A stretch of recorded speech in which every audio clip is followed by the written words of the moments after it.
Okay. Hello, everyone. So let's continue with the 70th anniversary of IMPA, and it's a great honor to introduce the next speaker, Professor Carlos Kenig from the University of Chicago. Carlos Kenig research is concentrated in analysis and partial differential equations. He has produced outstanding results in harmonic analysis, elliptic partial differential equation, geometric measure theory, nonlinear dispersive equation. Carlos has published about 300 papers, and he has received several prizes. But today I would like to highlight Carlos' generosity. He has a long list of students and postdocs. He has more than 100 collaborators, and he has contributed enormously to the mathematical community.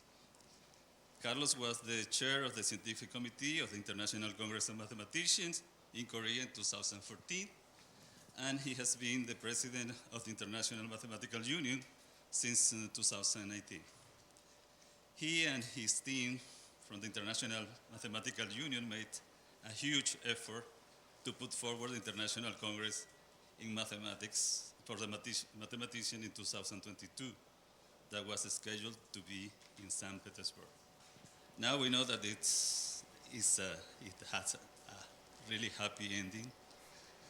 And today, Carlos is going to talk about Soliton resolutions and channels of energy. Okay, go ahead. I have something for you. Thank you. Okay, go ahead, Carlos. Thank you, Felipe. And I'm very happy to be here to help in this celebration of IMPA's 70th anniversary. IMPA plays a fantastic role in the whole of mathematics, especially in Latin America, where it's the premier research institute. And I'm from Argentina, so I must really mean this. Okay, and so it's a real pleasure to be here. And I have to say that besides IMPA's work on research, it does very important work on things like the math olympiads and the promotion of mathematics all over Brazil and all over Latin America. And this is extremely valuable. Okay, so with that, I move on. I'm going to be talking about a series of problems that I have been thinking about roughly the last 15 years. So let me explain where these problems come from. Since the 1970s, there's been a widely held belief in the math physics community that coherent structures and free radiation describe the long-time asymptotics of nonlinear waves. And it's this belief that came to be known as the Soliton resolution conjecture. So this is not a single conjecture, it's more a belief, and it has many manifestations. Oh, I went backwards, okay. So what this belief states is that asymptotically for large time, solutions of nonlinear wave equations decouple as a sum of modulated traveling waves and a free radiation term, which is typically a solution of an associated linear equation. So what this says, and it's a remarkable and beautiful claim, is that these very complicated asymptotics eventually resolve into something that we can understand. Okay? And this is for any data and for a majority of this type of equations. So there's a simplification in the asymptotics. So the origin of this conjecture is quite interesting. It goes back to a puzzling discovery that was made in a numerical simulation at Los Alamos following World War II when Fermi decided that they had built this fantastic computing machine they called the Maniac. And what Fermi decided was that there should be a good scientific use for this object. And thus, they created scientific computing. And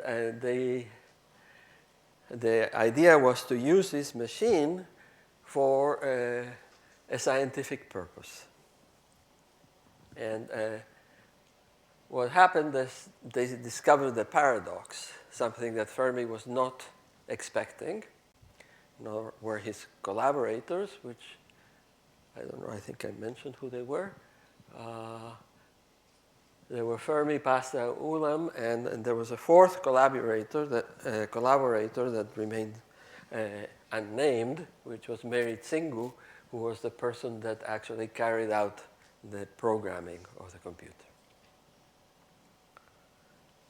And she's still alive, by the way. So there was a minor discovery, is what Fermi called this. So there's a paradox that I don't really have the time to explain, but we can go to that at the end if there's time. But this remained a mystery for a decade and a half. Fermi had died soon after this experiment. And in the mid-1960s, it was Martin Kruskal who gave the first explanation for this paradox. And the explanation goes back to the discovery of traveling wave solutions for another equation, which was the Corvette-de-Vries equation. And these traveling wave solutions were discovered in the early 19th century by a Scottish engineer, Russell, who was riding his horse along a channel, and he saw a soliton. So what are solitons? So the KdV equation is over there. Is there a pointer here? No, okay. Pointer? Here. Here. Oh, I see. Okay, so the Corvette-de-Vries equation is an equation that seemingly had nothing to do with the problem that Fermi, Pasta, Ulam first studied, but Kruskal made a connection between the two and was able to explain this paradox by the existence of solitons for this equation. This was quite remarkable, and solitons are nothing more than traveling wave solutions, which are localized and travel at a constant speed, which can possibly be zero. So this is a solution whose shape doesn't change. It just gets translated. And of course, no linear equation has solitons. This is a nonlinear effect. Okay? So after Kruskal's discovery of the connection with the Fermi-Pasta-Ulam paradox, he and Zawuski conducted another influential numerical simulation in the mid-1960s, which showed the emergence of solitons and multi-solitons for KdV. They showed how they emerged.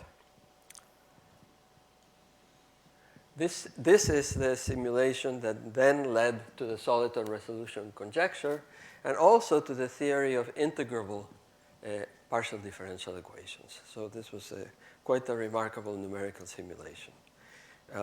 There was also a programmer for this numerical experiment, but I don't remember the name. But this one was male.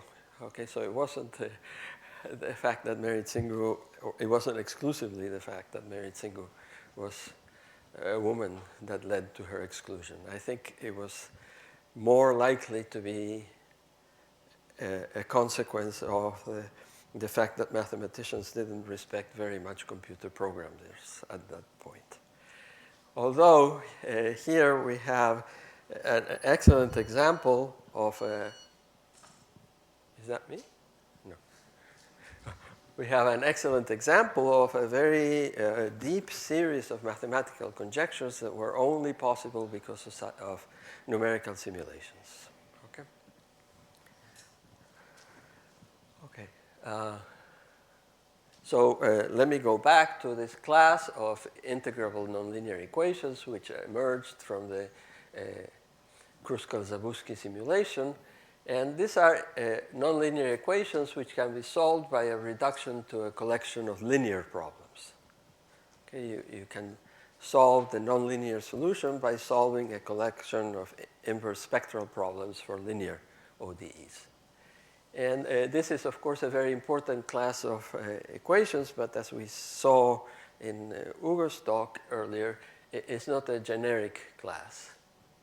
And so it is important to understand phenomena first for integrable cases and then extend this to more general equations which are generic.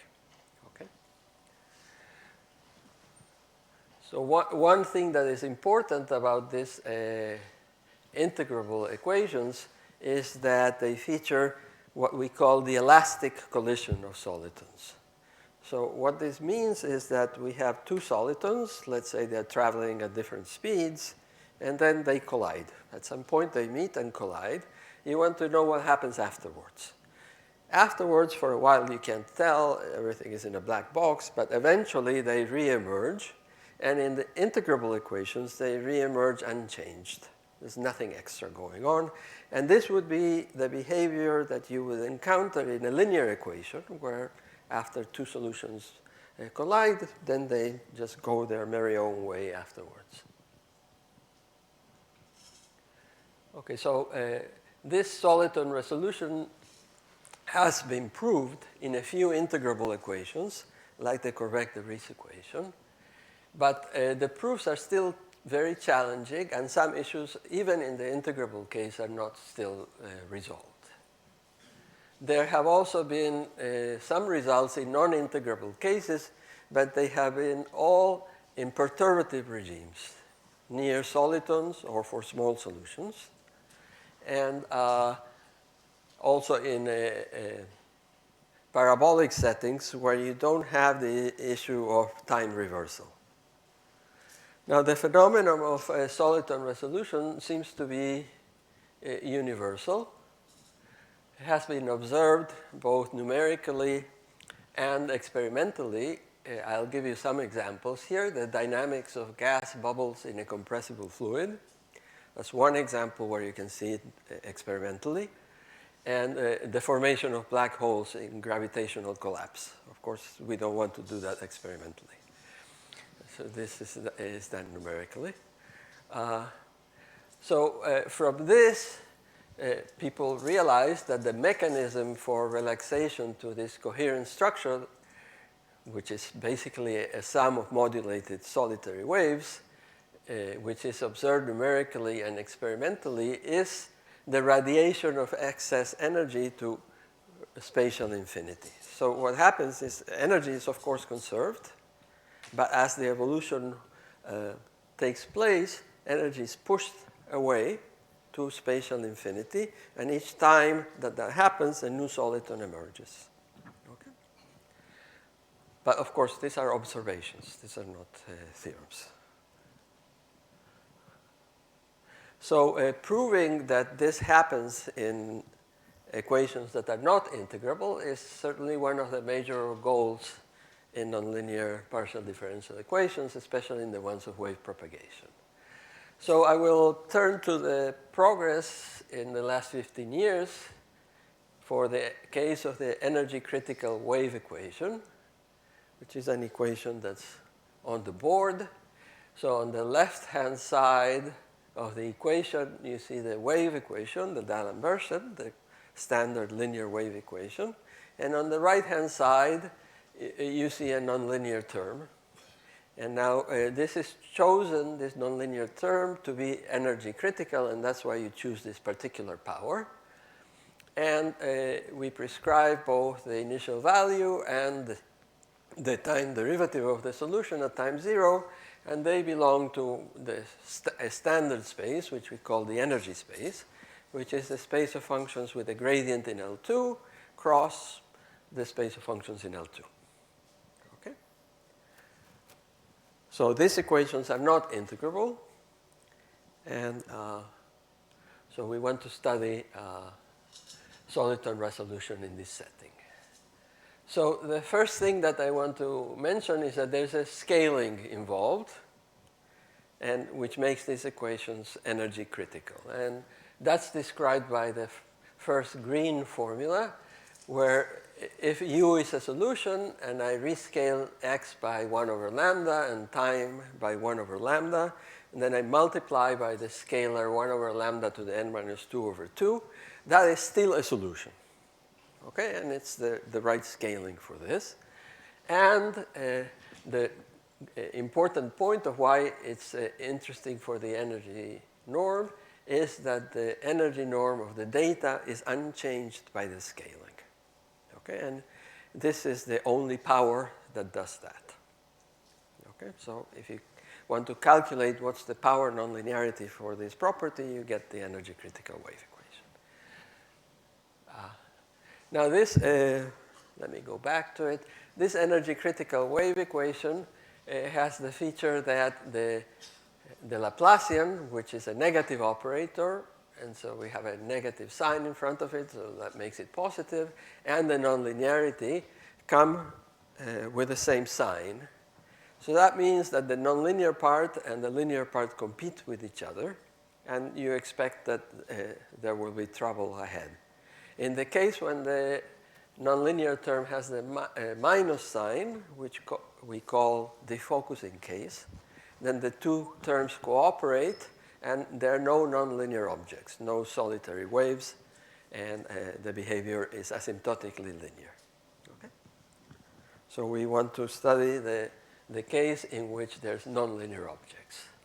So first results here were results that we call below the ground state, and these are with optimal size constraints, and this was part of a general methodology that I developed with Frank Merle in the mid-2000s. And it was understood at this point that what we call rigidity theorems, which are theorems of the Liouville type.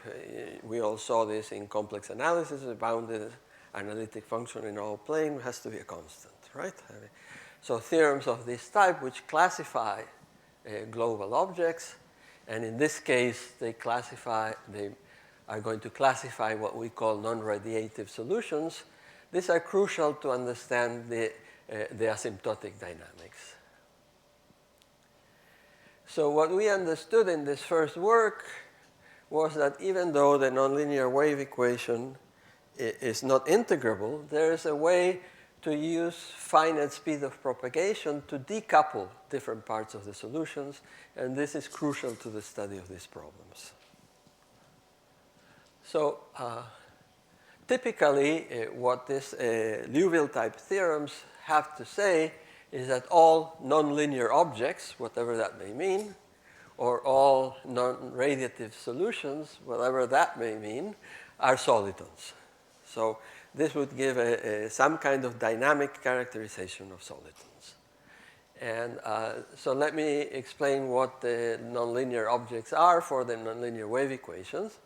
If you remember, the nonlinear wave equation had two time derivatives. So if I take solutions which are independent of time, I get an elliptic equation. And the elliptic equation is written there, the first equation in the green. It's, by the way, you can try to figure out what the color coding means. In case you get bored with the talk, you can amuse yourselves. Okay. So the nonlinear elliptic equation is Laplacian of q plus q to the 4 over n minus 2q equal to 0 for q in H1 and not identically 0. Okay? And this is the same equation that plays the crucial role in the study of the Yamabe problem in differential geometry. And so this elliptic equation has been extensively studied. And these are solutions of the nonlinear wave equation, which are time independent. And then you can create traveling wave solutions from them by using the Lorentzian group. You act on them by Lorentz transformations, and then you get exactly solitons. So there are solutions that move by translation in x by a multiple of t in the direction of a vector L, and these vectors L have to have speed less than 1. Okay? And here the speed of light is 1, so that you can understand what this. So the normalization is such that the speed of light is 1. And I'm not going to write the formula because it's a little bit tricky, but if you know what the Lorentz transform is, you can deduce it easily. Okay? And these are traveling waves, and in fact, in a theorem with Ducaer and Merle, we proved that these are all the traveling wave solutions, which are in the energy space. So there's, in the radial case, if you restrict yourself to solutions with radial invariance, there's only 2 and their rescalings, and they're well known because of the work on the Yamamoto problem, and they're given by this explicit formula, 1 plus x squared divided by n times n minus 2 to the power minus n minus 2 over 2. Okay? So a very tangible object. This solution is the ground state. What does that mean in this context? It means that it's the non-zero traveling wave of least energy. You look at all the traveling waves, you calculate their energy, and you look at what the smallest one is, and that's this W. Okay? And there's a gap in the energy to the next level. So a first notion of non-dispersive solution or nonlinear object was what we called the solutions with the compactness property in time. Those are solutions such that the trajectory of the solution in time, instead of being just one object translated, may be compact up to the invariances of the equation. Okay? So if you do rescalings and translations and you look at all that, that's a compact object. The concept of compact solution was introduced in work on KdV by Martel and Merle around 2000, and then by myself and Merle for the nonlinear Schrödinger equation, and then for the nonlinear wave equations. So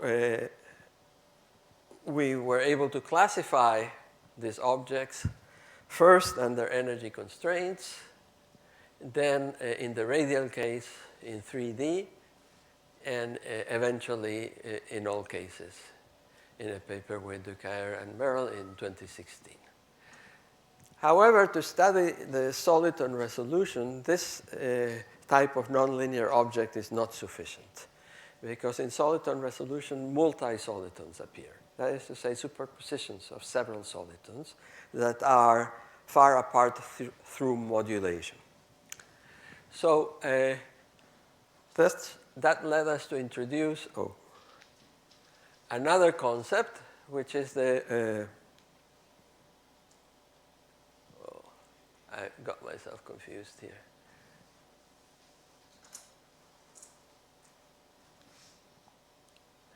So let me first start with the first results on soliton resolution.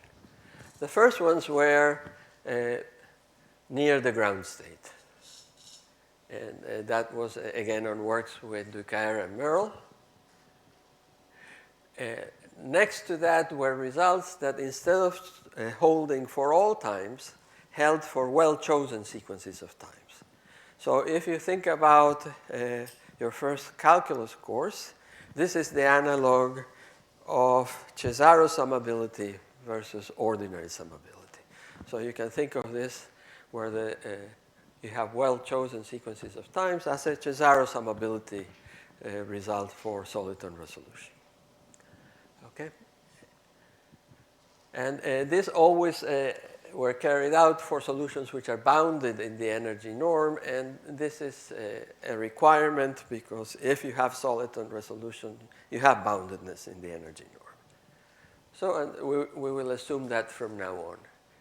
And so the first result for the full soliton resolution, first, there's some examples in radial cases of results.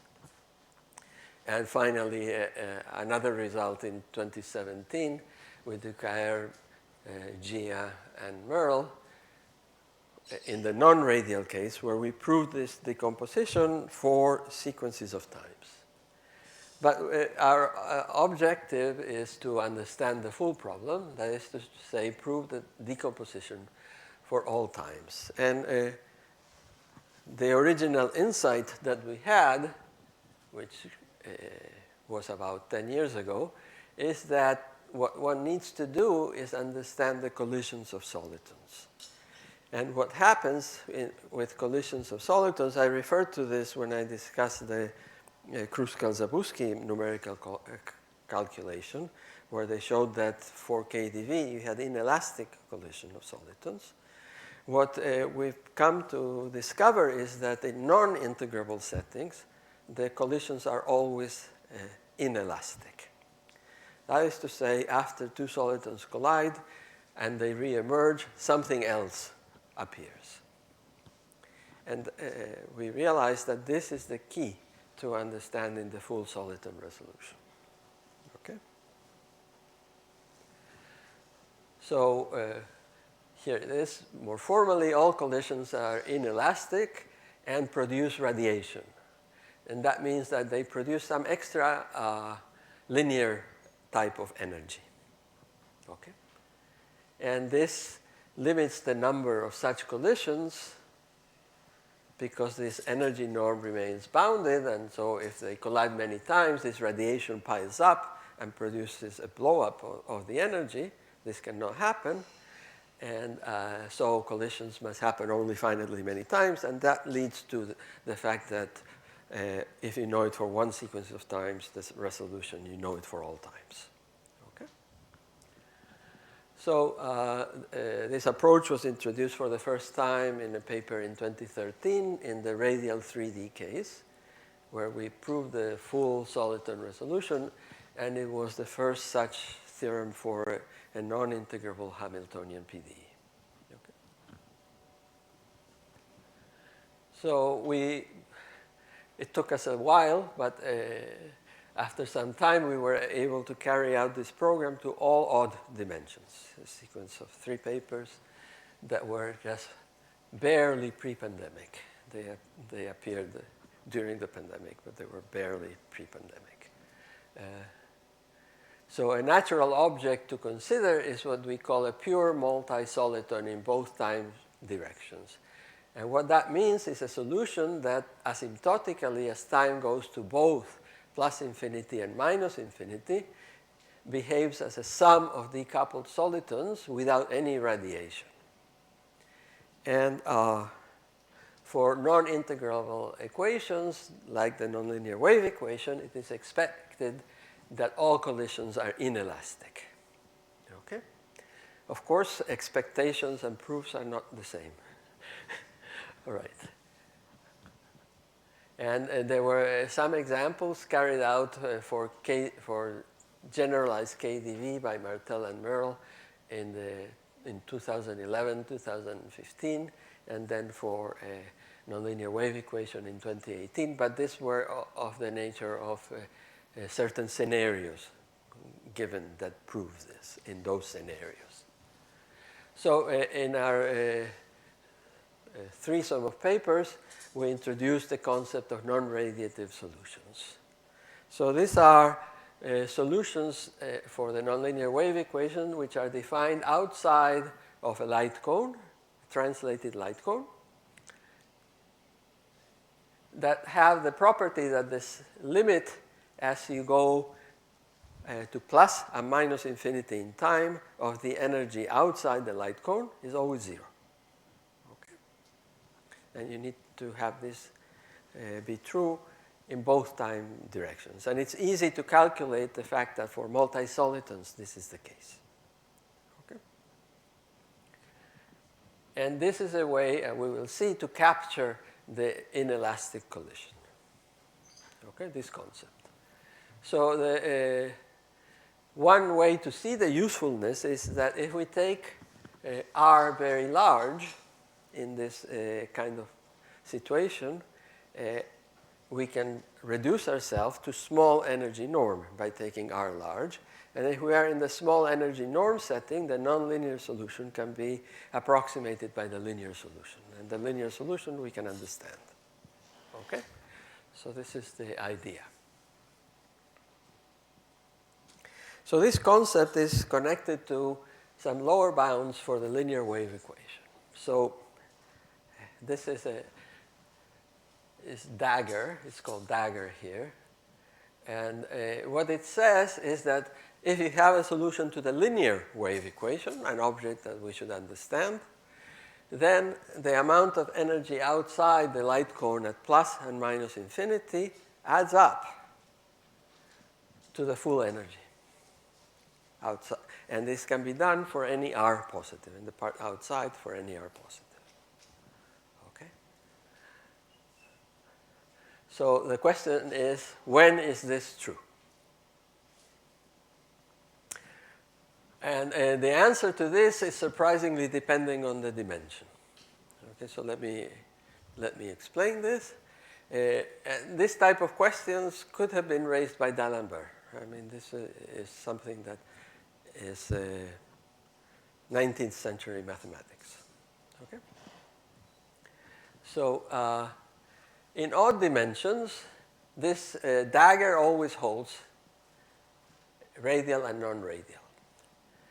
If we look at the case when r is positive, this was considered first in the three-dimensional radial case. And this is true for all solutions except for one. For one data, this fails. And the data is precisely the Newtonian potential. And if you take the orthogonal complement of the line generated by the Newtonian potential in the energy space, then this holds. Now, it is interesting that this single exceptional direction can be handled by the scaling of the equation because the ground state has the same asymptotic behavior. And so you can kill off through the ground state the one counterexample. And then you prove a very strong rigidity theorem. The solitons are the only non-zero radial, non-radiative solutions in dimension 3. Okay. And this is how we prove the Soliton resolution for the radial three-dimensional case. Okay. Now, for many years, we believed that this was true in all dimensions. And remarkably, this is false for all dimensions bigger than or equal to 5. And this is a very recent result. Okay, so we fooled ourselves for many years. Okay. So this strong rigidity, as I was saying, led to the proof of the Soliton resolution for the three-dimensional case. If we look still at n odd and all n bigger than or equal to 5 in the radial case, this inequality sharp, oh, I went too far, holds except for, oh, I'm hopeless at this, okay. This inequality sharp holds except for an n minus 1 over 2 codimensional subspace. So the number of exceptions grows with the dimension. And the difficulty now is that you have only the scaling parameter to work with. So how can you eliminate all these other directions? And this was a mystery to us for a number of years. And eventually, we found a very involved argument by contradiction, which uses first asymptotic estimates for non-radiative solutions, which are deduced from the counterexamples in that estimate, and together with a careful study of what we call modulation equations close to a soliton, or close to a multi-soliton for these non-radiative solutions. And this, since there are now many parameters that arise from these modulation parameters, we get enough free scalings to deal with this large dimensional space that we have to kill off. And that was how we proved for dimension 5 and higher in the odd case, the full resolution in the radial case. Now we come to the even dimensional case, which again was a curse in our existence for a long time. There, we found out quite early on that this estimate sharp for the linear equation is false, even in the radial case when r equals 0, for all odd dimensions. And this was in a paper that I wrote with Gott and Schlag in 2014.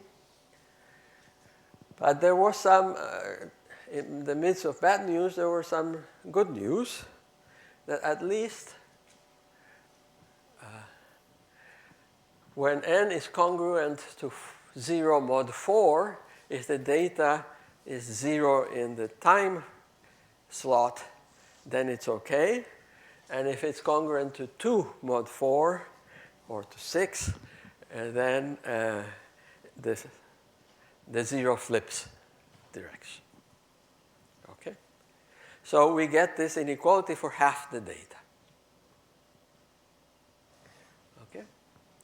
And there's a long sequence of papers that settled these issues, including a paper by Li, Shen, and Wei in 2021. Okay. So in each even dimension, for the cases that give failure, this can be seen as a consequence of the existence of a singular resonant solution, which is non-radiative, but which fails logarithmically to belong in the energy space. And this is reminiscent of other things we have heard this morning. Okay, so then comes the pandemic, and we managed to work in the pandemic. And in 2021, we were able to handle the 4-dimensional case jointly with Ivan Martel. And this turns out to be critical for the strong rigidity theorem that I mentioned earlier. It is still true in dimension 4. So for any R positive in the radial case, solitons are the only non-radiative solutions of NLW. And this was proved for n equals 4 in this paper. And the way we did it, of course, is by we had to do something to take care of the fact that we have these estimates in the linear case for half the data. And so we split into the even and the odd parts of the solution. And somehow we could decouple the nonlinear equations because they were decoupled at first order and use that information. Okay. So now, in the last 10 minutes, I turn to recent 3 papers that date from this year with Jacques Collot, Ducaer, Merle, and myself. And we first now prove the Soliton resolution in the radial case for 6 dimensions. And here we needed to introduce replacements for the false. Oh, by the way, this inequality sharp is what we call energy channels, because it shows you this infinite channel where energy is still there. Okay? So when the data is U0, 0, 6 is congruent to 2 mod 4, and so these are the bad data. And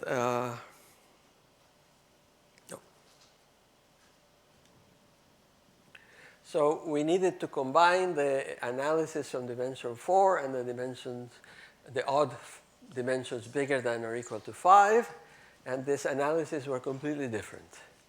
And some of the difficulties are that since n is bigger than 4, we have a large dimension for the set of linear non-radiative solutions, which are counterexamples to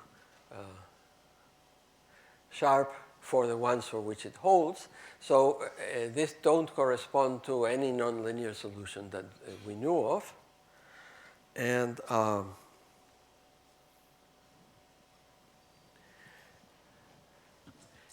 this, in fact, eventually led to the fact that there are non-trivial, non-radiative radial solutions at the nonlinear level which are not solitons in these regions.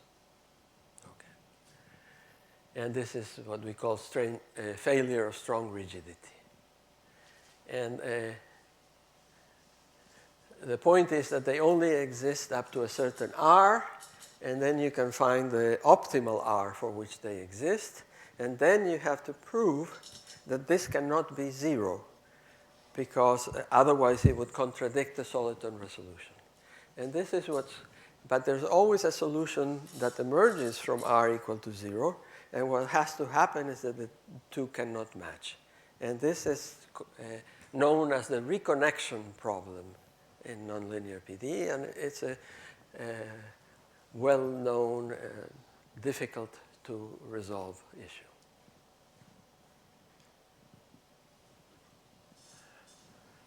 So, but still, after resolving that, even having those, identifying those exceptional non-radiative solutions, we still didn't have the channel estimates which were needed in the modulation analysis in the odd dimensions bigger than or equal to 5 paper.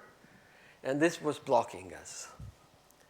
And the resonant solution here is very explicit, is R minus 2 comma 0, which fails to be logarithmically in the energy space by calculation.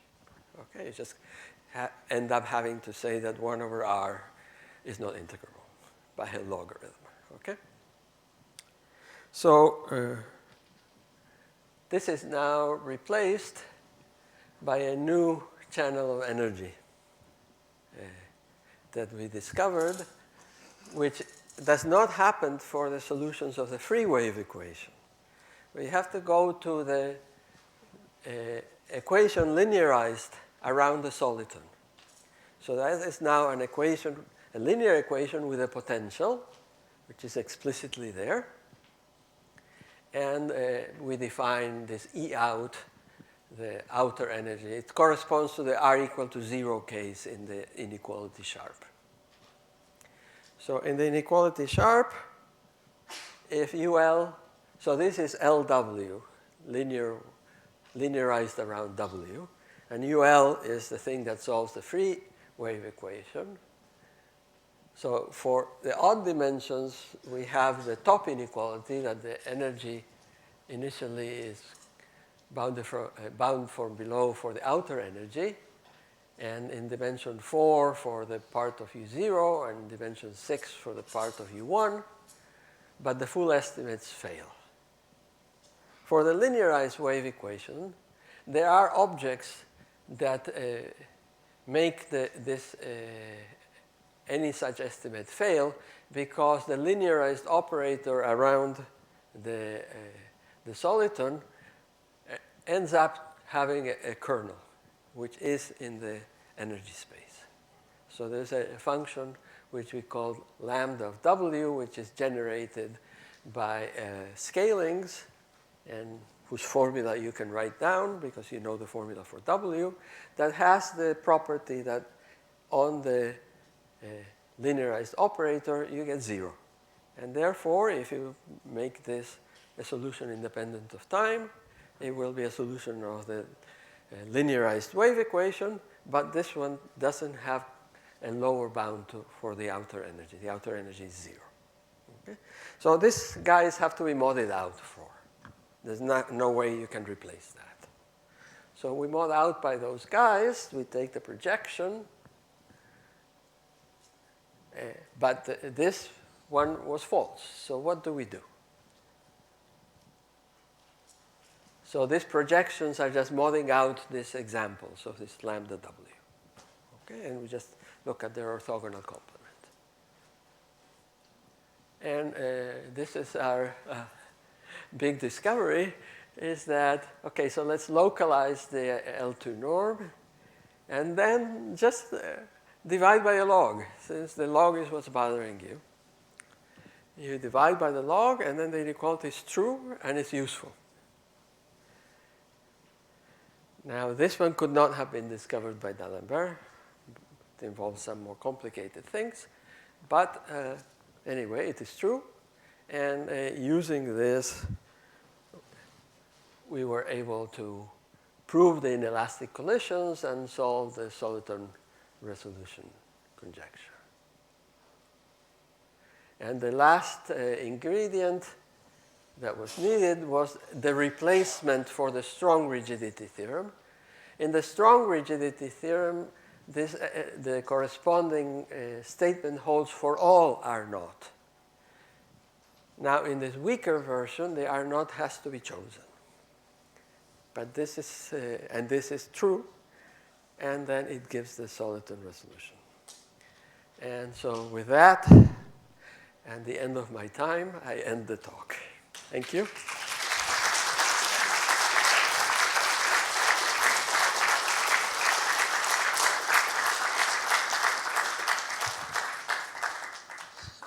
Any question or comment?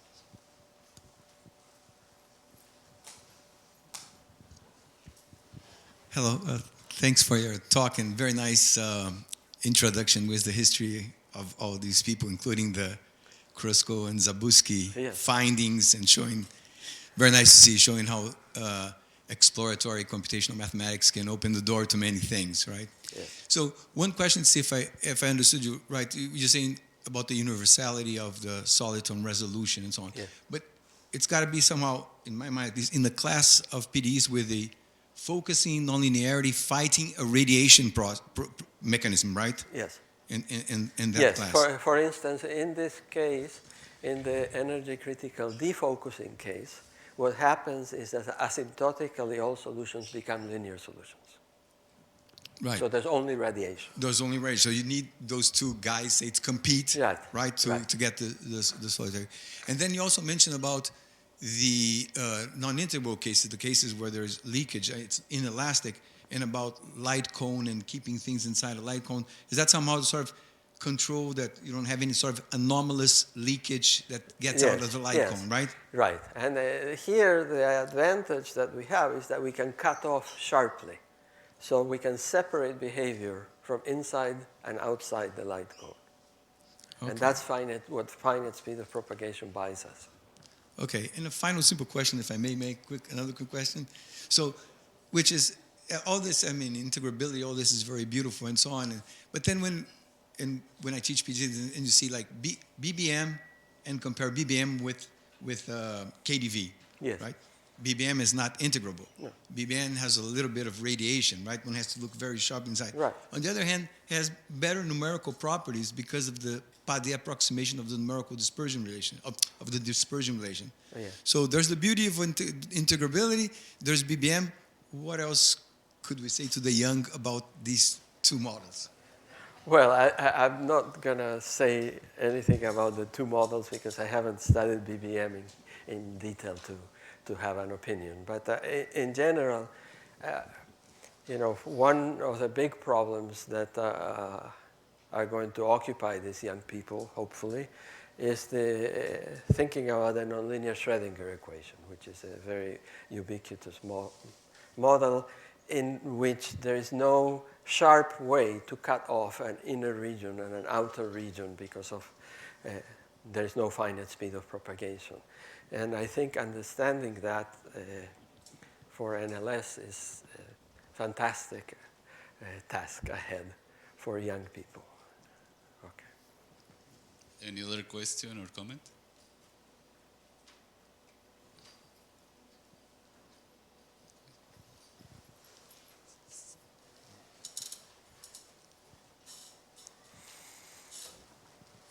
Right. So this is certainly a very different story, but when looking at, say, reaction diffusion equations, we also meet again and again, and well, at least to my surprise, traveling fronts, right? Traveling waves. And would you suspect, maybe after all this time looking at this, that the underlying mechanism might be somehow related? Or would you say that the difference between dispersion and dissipation makes these two kinds of waves just completely different? I think they're pretty different. I tend to think that the presence of dissipation helps you because it gives you many monotonic quantities. And in these nonlinear problems where you don't want to deal just with perturbative regimes, you need to find the monotonic quantities, otherwise you will never make progress.